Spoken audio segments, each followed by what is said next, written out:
শীতকালে আমরা অনেক সবজি দিয়েই কিন্তু পরোটা খেয়ে থাকি, সেরকম ফুলকপির পরোটা খেতেও কিন্তু ভীষণই ভালো লাগে।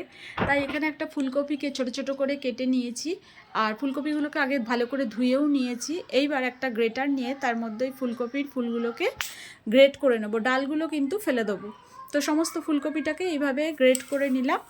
এইবার এর মধ্যে দিয়ে দেবো খানিকটা নুন দিয়ে ফুলকপিটাকে ভালো করে মাখিয়ে মিনিট 5-7 রেখে দেবো। মিনিট 5-7 বাদে এই ফুলকপি থেকে জলটা ভালো করে ছেঁকে নিয়ে নেব। খুব ভালো করে চিপে চিপে জলটা নেব, কারণ জলটা থাকলে পরোটাটা বাজে হয়ে যাবে। এইবার আটা ময়দা নিয়েছি, এর মধ্যে দিয়ে দিয়েছি জোয়ান, 1 চামচ ঘি, আর ওই যে ফুলকপির জলটা বেরিয়েছিল সেটাও দিয়ে দিলাম। আর এই ময়দাতে কিন্তু আমি নুন দিইনি, কারণ যেহেতু ফুলকপির জলটাতে নুন ছিল। এবার অল্প অল্প করে জল দিয়ে আটাটা মেখে নিয়েছি।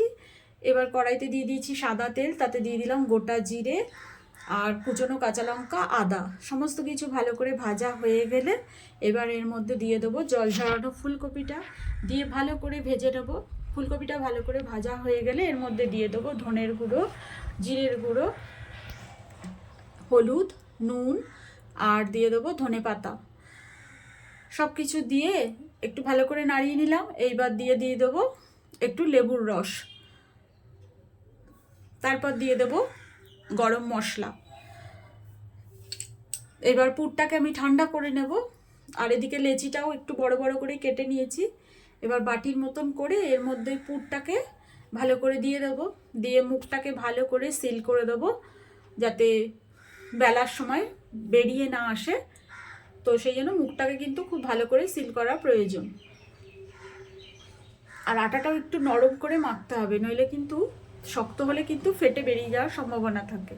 তো যাই হোক, এবার বেলে নেব পরোটার আকারে, গোল গোল করে বেলে নিলাম। এইবার চাটু গরম হয়ে গেছে, এবার চাটুর মধ্যে পরোটাটা দিয়ে দেব।